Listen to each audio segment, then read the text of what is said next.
Welcome to యోగ సూత్ర.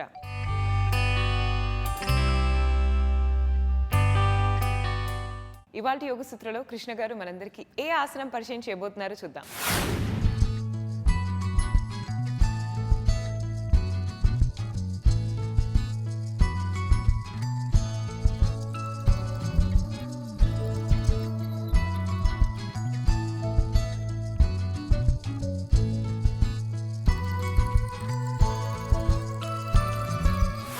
నమస్తే.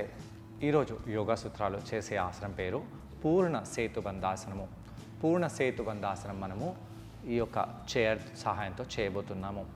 సేతుబంధాసనము supine పాస్చర్స్లో ఒకటి, వీపుపై పడుకొని చేసే ఆసనము. సేతుబంధాసనము మనము చైర్ సహాయంతో ఏ విధంగా చేయగలుగుతామో చూద్దాము. ముందుగా ఈ చైర్ని పక్కకు పెట్టేసి మనము వీపుపై పడుకోవాలి. పూర్ణ సేతుబంధాసనానికి కొద్దిగా డిఫరెన్స్ అనేది ఉంది. ఏంటి అనేది ముందు చూసి ఆ ఆసనం మనం మ్యాట్పై చేసి ప్రిపరేషన్ ఆసనాలు చేసిన తర్వాత దాని తర్వాత మనం చైర్పై చేద్దాము. వీపుపై పడుకోండి. వీపుపై ఈ విధంగా పడుకోవాలి. వీపుపై పడుకొని మోకాలని ఫోల్డ్ చేద్దాము. ఇలా మోకాలని ఫోల్డ్ చేసి తలని ఈ విధంగా దగ్గరగా తెచ్చేసేయవచ్చు. కావాలంటే హస్తాలని ఇలా తల కింద కూడా పెట్టుకోవచ్చు. అయితే అలా కాకుండా మనము చేతులని ఈ విధంగా పెట్టేసి ఈ విధంగా నడుముని పైకి చేద్దాము. పొట్ట కండరాలని బిగించండి. బిగించి నడుముని పైకి లేపుదాము. శ్వాస తీసుకుంటూ శ్వాసని వదిలేస్తూ ఇలా మనము ఒక ఇంక్లైన్ ప్లేన్లో ఉండాలి. మోకాళ్ళ నుంచి నడుము నుంచి షోల్డర్స్ ఇవన్నీ ఒకే లైన్లో ఉన్నాయి. పొట్ట కండరాలను బిగిస్తూ పృష్ఠ భాగాలని స్క్వీజ్ చేస్తూ ఇక్కడ మనము అలానే ఉండాలి. శ్వాస తీసుకోండి, శ్వాసని వదిలేయండి. ఇలా కొంత సమయం పాటు ఉంటూ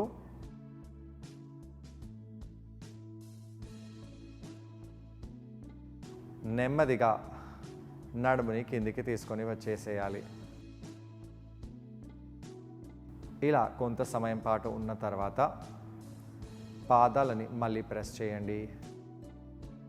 మళ్ళీ పృష్ఠభాగాలని పైకి చేద్దాము.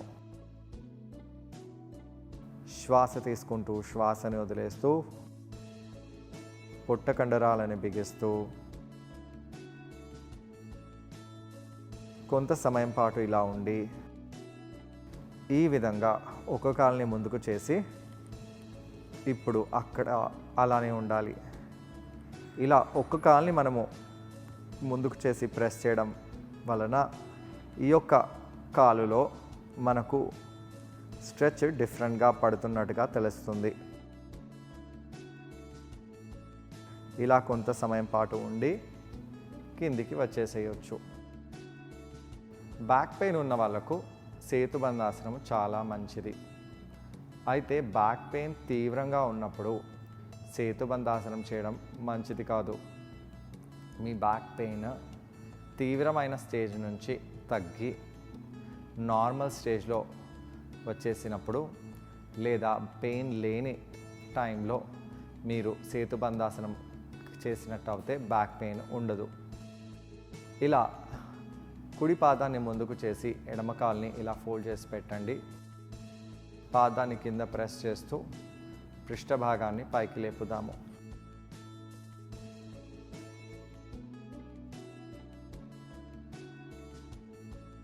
శ్వాస తీసుకుంటూ శ్వాసని వదిలేస్తూ ఇక్కడ ఇలానే ఉండండి.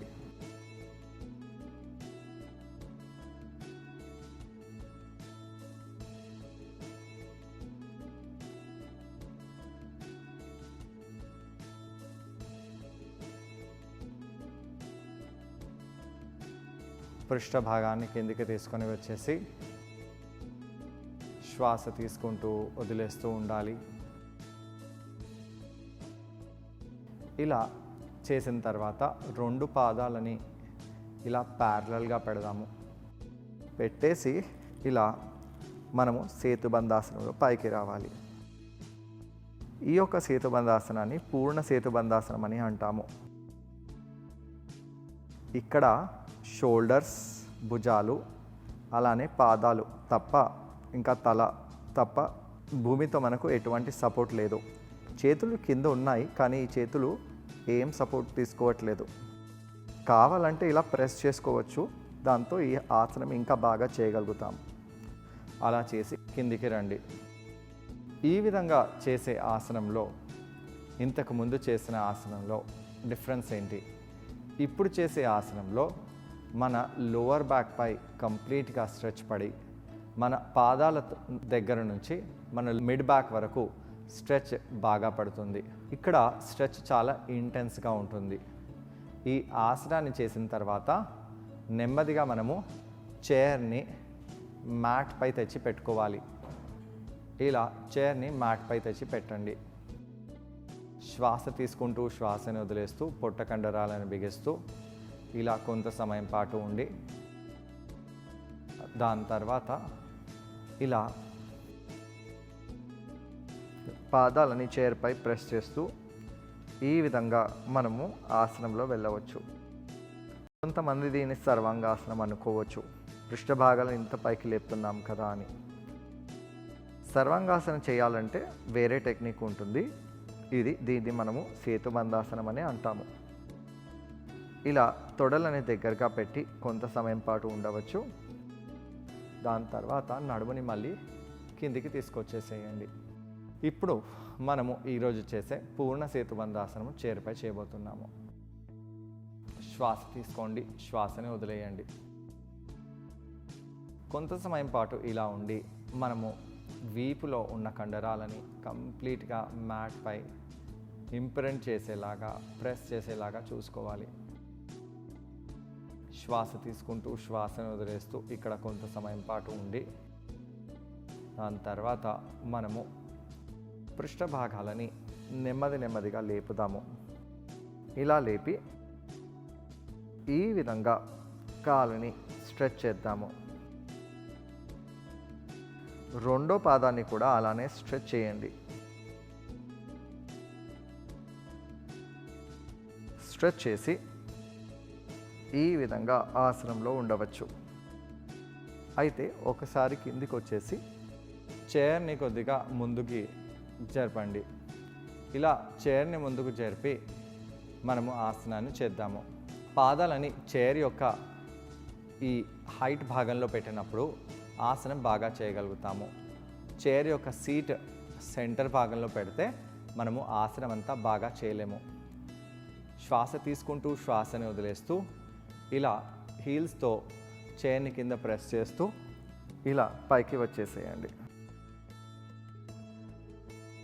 ఇక్కడ కాళ్ళ వేళ్ళని, ఆర్చ్ ఆఫ్ ద ఫుట్ని చైర్కి ప్రెస్ చేస్తూ మోకాలని కొద్దిగా దగ్గరగా తెచ్చేయాలి. అయితే చైర్ని ఇలా పుష్ చేయకూడదు, కాళ్ళ వేళ్ళతో కింద ప్రెస్ చేయాలి. హీల్తో ముందుకి జరపకూడదు. జరిపితే చైర్ ముందుకు వెళ్ళిపోతుంది, మనము కిందికి పడిపోతాము. ఇలా కాళ్ళ వేళ్ళని దగ్గరగా తెస్తూ, మోకాళ్ళని దగ్గరగా తెస్తూ ఇలా నడుముని పైకంటూ ఆసనంలో ఉండండి. నెమ్మదిగా కిందికి వచ్చేసేయండి. ఈ ఆసనంలో మీరు ఎక్కువ సమయం పాటు ఉండాలనుకుంటే ఎవరిదైనా సపోర్ట్తో చైర్ని జరగకుండా చూడాలి, లేదా చైర్ని గోడకి ఆనించి పెట్టేసి దాని తర్వాత ఇలా ఆసనంలో వెళ్ళాలి. ఇలా ఆసనం చేసి కిందికి వచ్చిన తర్వాత మనము చైర్ని కొద్దిగా ఇలా లాగి మోకాలని చైర్పై ఇలానే పెట్టేద్దాము. పొట్ట కండరాలని లోపలికి బిగించండి. ఇలా బిగించి కాళ్ళ వేళ్ళని మోకాళ్ళ వైపు లాగాలి. లాగి శ్వాస తీసుకుంటూ వదిలేస్తూ మనము ఇక్కడే కొంత సమయం పాటు ఉండాలి. ఇలా ఉండడంతో ఏ కండరాలనైతే మనము పూర్ణ సేతుబంధాసనంలో ఇంటెన్స్గా స్ట్రెచ్ చేసామో ఆ కండరాలకి ఇక్కడ రిలాక్సేషన్ అనేది లభిస్తుంది. శ్వాస తీసుకుంటూ శ్వాసని వదిలేస్తూ ఇక్కడే రిలాక్స్ అవ్వచ్చు. ఈ ఆసనాన్ని ట్రై చేయడానికి కృష్ణ గారితో పాటు నేను కూడా జాయిన్ అవబోతున్నాను. మా ఇద్దరిని చూసి ఈ ఆసనాన్ని మీరు కూడా ట్రై చేయండి. నమస్తే. ఈరోజు యోగా సూత్రాలు చేసే ఆసనం పేరు పూర్ణ సేతుబంధాసనము. ఈ పూర్ణ సేతుబంధాసనము మనము చైర్ సహాయంతో చేయబోతున్నాము. సేతుబంధాసనము వీపుపై పడుకొని చేసే ఆసనాలలో ఒకటి. ఈ సేతుబంధాసనములో మనము లోవర్ బ్యాక్, మిడ్ బ్యాక్ పై బాగా వర్క్ చేస్తాము. జనరల్గా బ్యాక్ పెయిన్ ఉన్న వాళ్ళు సేతుబంధాసనం చేయకూడదు అని అనుకుంటారు. అవునండి, మీకు బ్యాక్ పెయిన్ చాలా ఎక్కువగా ఉన్నప్పుడు సేతుబంధాసనం చేయకూడదు. కానీ బ్యాక్ పెయిన్ కొద్దిగా తగ్గినప్పుడు మీరు ఈ సేతుబంధాసనాన్ని చేసి బ్యాక్ కండరాలని చాలా బలంగా, దృఢంగా చేసుకోవచ్చు. దానివలన మీ బ్యాక్ స్ట్రాంగ్గా అయ్యి బ్యాక్ పెయిన్ లాంటి సమస్యలు మీకు రాకుండా ఉంటాయి. అయితే ఈ యొక్క ఆసనానికి ఎలాంటి ప్రిపరేషన్ చేస్తే మంచిది? సేతుబంధాసనం ఎప్పుడు చేయాలి? స్త్రీలు నెలసరి సమయంలో సేతుబంధాసనం లాంటి ఆసనాలను చేయకూడదు. ఎందుకంటే అలా చేయడం వలన రక్త ప్రసరణ మీ బాడీలో రివర్స్గా వెళ్తుంది. అది మీకు మంచిది కాదు. ఇప్పుడు మనము వార్మప్ చేసి దాని తర్వాత సేతుబంధాసనం చేద్దాము. ముందుగా వీపుపై పడుకోండి. వీపుపై పడుకొని పాదాలని మ్యాట్ పైన పెట్టేసేయాలి. పాదాలని మ్యాట్ పై ప్రెస్ చేస్తూ వీపుపై పడుకోండి. ఇలా వీపుపై పడుకున్నప్పుడు బ్యాక్ ఫ్లాట్గా ఉండాలి. కానీ చాలామంది బ్యాక్ ఫ్లాట్గా ఉండకుండా వంపు ఉంటుంది. ఎందుకలా? ఎందుకంటే మీ బ్యాక్లో ఉన్న మసిల్స్ ఇప్పటివరకు బాగా కర్వ్ అయిపోయాయి. ఒకటేసారి ఫ్లాట్ కావాలంటే కష్టము. అయితే దానికి మీరు 2 టెక్నిక్స్ని వాడవచ్చు. ఒకటి, పొట్ట కండరాలను లోపలికి బిగించి ఇక్కడ ఆ బ్యాక్ని ఫ్లాట్ చేయడము. రెండోది, తలని పైకి చేయడము. ఈ యొక్క టెక్నిక్స్ కొద్దిగా కష్టమైన టెక్నిక్స్. అయితే ఎప్పుడైతే మనము పాదాలని కింద ప్రెస్ చేస్తూ పృష్ఠ భాగాలని పైకి లేపుతామో దాంతో లోవర్ బ్యాక్లో బాగా మంచి స్ట్రెచ్ వస్తుంది. పాదాలని ప్రెస్ చేయండి, పృష్ఠ భాగాలని పైకి చేయండి. ఇలా పృష్ఠ భాగాలని పైకి చేసినప్పుడు తలని ఇలా పైకి అనకూడదు. చాలామంది వ్యక్తులు తలని పైకి చేస్తూ గొంతు దగ్గర స్ట్రెచ్ చేస్తూ ఉంటారు. అలా చేయకుండా తలని ఇలా దగ్గరికి, ఛాతీ వైపు దగ్గరికి తీసుకొని రావాలి. అలా దగ్గరికి చేసి పొట్ట కండరాలని బిగిస్తూ నడుముని పైకి చేయండి. శ్వాస తీసుకుంటూ శ్వాసని వదిలేస్తూ అలానే ఉండండి.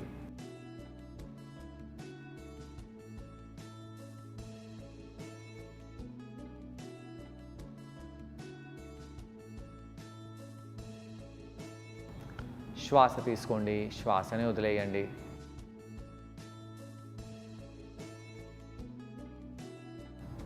నెమ్మదిగా కిందికి వెళ్తూ మళ్ళీ పైకి వెళ్ళాలి.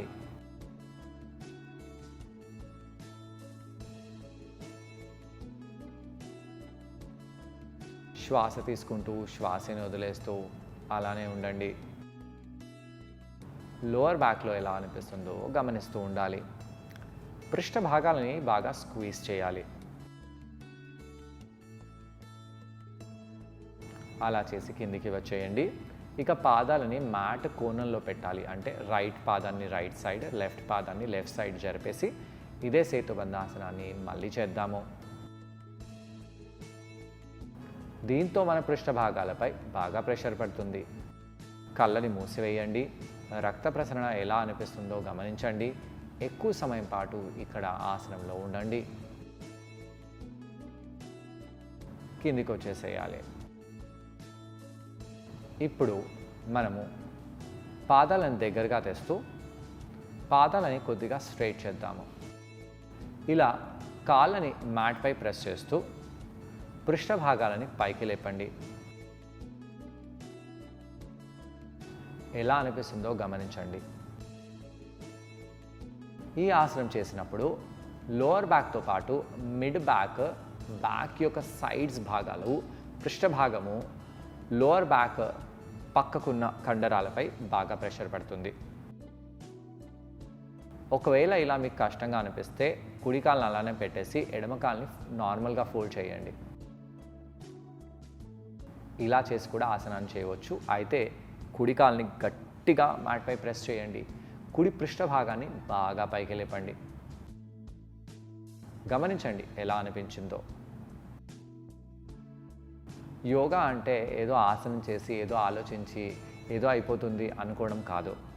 యోగా అంటే మైండ్ఫుల్గా ఉండాలి. కిందికి వచ్చేయండి. ఏ పరిస్థితిలో శ్వాస ఎలా ఉందో, బాడీలో ఎలాంటి స్ట్రెచ్ వస్తుందో అనే దానిని మనము నిరంతరము గమనిస్తూ ఉండాలి. రెండో వైపు చేయండి. ఈ యొక్క అబ్జర్వేషనే మనని మన హెల్త్ ఇష్యూస్ నుంచి బయటికి తీసుకొస్తుంది. అలానే మన ఫోకస్ని కూడా పెంచుతుంది. శ్వాస తీసుకుంటూ శ్వాసని వదిలేస్తూ ఆ ఎడమ పాదాన్ని గట్టిగా కింద ప్రెస్ చేయండి. అలా చేసి కిందికి వచ్చేయండి. ఇప్పుడు చైర్ వైపు దగ్గరగా వెళ్ళండి. పాదాలని చైర్ సీట్ పై పెట్టండి. సీట్ పై పెడుతూ కాళ్ళ వేళ్ళని, పాదాన్ని, మడమని మొత్తం చైర్పై కింద ప్రెస్ చేయండి. ప్రెస్ చేస్తూ పృష్ఠభాగాలని పైకి లేపుదాము. చిన్ చెస్ట్కి దగ్గరగా వచ్చేసింది. దీన్నే జలంధర్ బంధ అంటాము. ఇలాంటి కొన్ని ఆసనాలలో జలంధర్ బంధ న్యాచురల్గా అవుతుంది. జలంధర్ బంధతో పాటు ఇక్కడ మూలబంధ, ఉడియాన బంధ కూడా న్యాచురల్గా వస్తాయి. పృష్ఠభాగాలని స్క్వీజ్ చేయకుండా ఈ ఆసనాన్ని చేయలేము. అలానే పొట్టని లోపలికి బిగించకుండా ఈ ఆసనాన్ని చేయలేము. అయితే 3 బంధాలు ఇక్కడ ఆటోమేటిక్గా న్యాచురల్గా ఎంగేజ్ అవుతున్నాయి. పొట్ట కండరాలను బిగిస్తూ ఉండండి. శ్వాస తీసుకుంటూ వదిలేస్తూ ఉండండి.